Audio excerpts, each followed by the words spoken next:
All right, let's do some more math. How do we do mass percent, composition of compounds? So this is called mass percent of an element within a compound.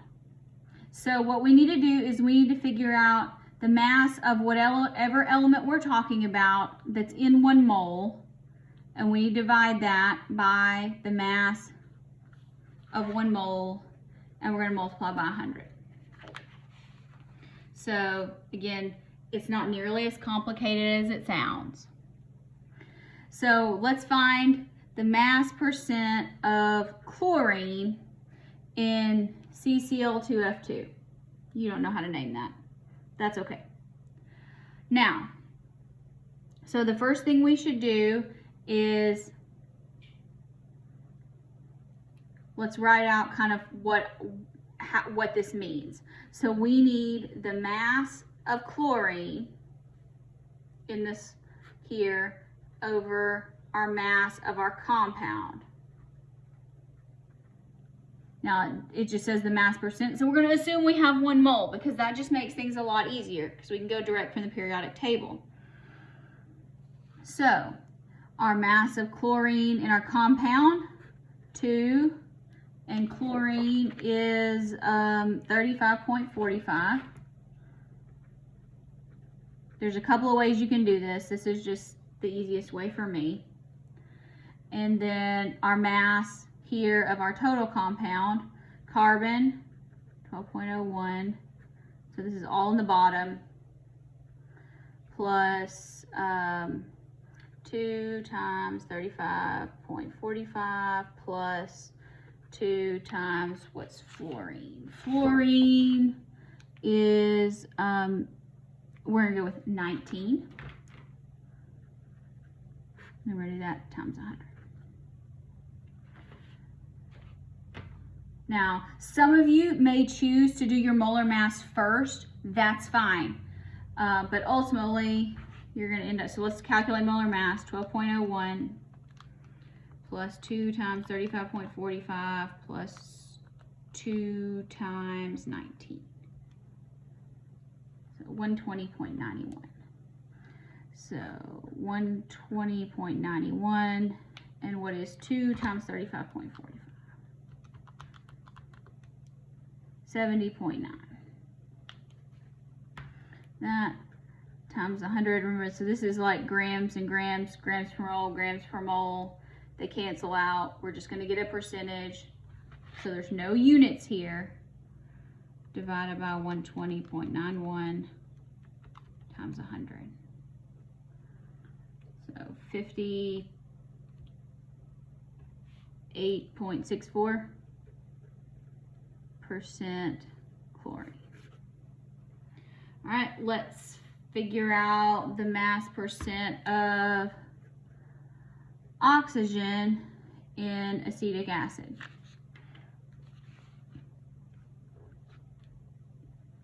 Okay, so here that means we need the mass of oxygen over our mass of acetic acid. So let's do this a different way. You can choose which one you like best. So let's figure out our molar mass of acetic acid first. So that would be 12.01 times 2, 4 times 1.08 plus 2 times 16. So 46.04. 46.04 grams per mole is our molar mass of acetic acid. So let's figure out how much oxygen is in there. So 2 times 16 grams, 46.04 grams times 100. Because here we're going to say we have 1 mole. So 2 times 16, that's 32, divided by 46.04 times 100.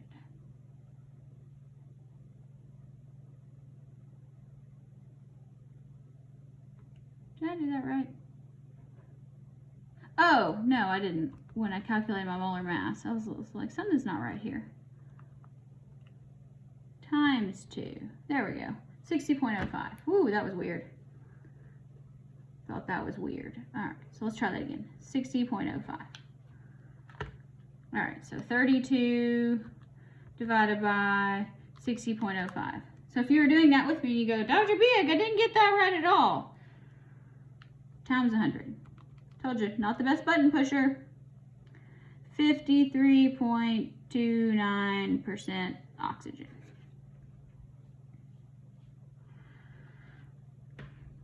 Now let's do an application of this, because this is going to seem a little bit strange. Okay, if someone consumes 22 grams of sodium chloride per day, how much actual sodium do they have? So, well, we only care about the sodium part. So but we have sodium chloride. So let's use mass percent. Let's figure out how much sodium is in 22 grams of sodium chloride. So sodium chloride, that would be NaCl. Sodium, Na. Look at this, we're already applying things.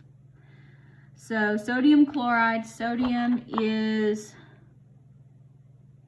22.99, if you want to say 23. Chlorine is 35.45. 23 plus 35.45. 58.45. 58.45 grams. So let's figure out how much sodium they have. So sodium, there's one sodium over 58.45 grams. Now let's leave this as a decimal here. So 23 divided by that.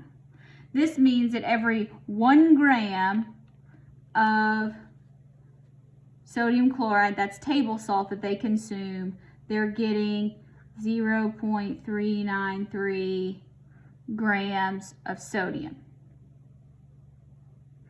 So this is how much per gram. And then here we can say sodium per gram of NaCl. Maybe you like that better. Grams of sodium over grams of NaCl. And here we have 22 grams of NaCl. So let's just multiply. Times 22. So that person is going to consume about 8.66 of pure sodium. So here we're using mass percent. When you're applying percentages, it's easier to leave them as a decimal, so don't multiply by 100. I like unit conversions like this. If you just wanted to write it out as a parentheses, you totally could do it that way. So let's figure out the mass of oxygen that is in 7.2 grams of aluminum sulfate.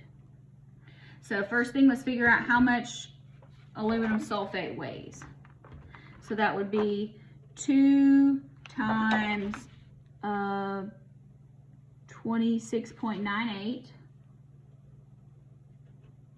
plus 3 times sulfur 32.07 plus 12 times 16. Now, you may want to write this down, you may not. You can just do it in your calculator. 12 times 16. So I got 342.17 grams per mole.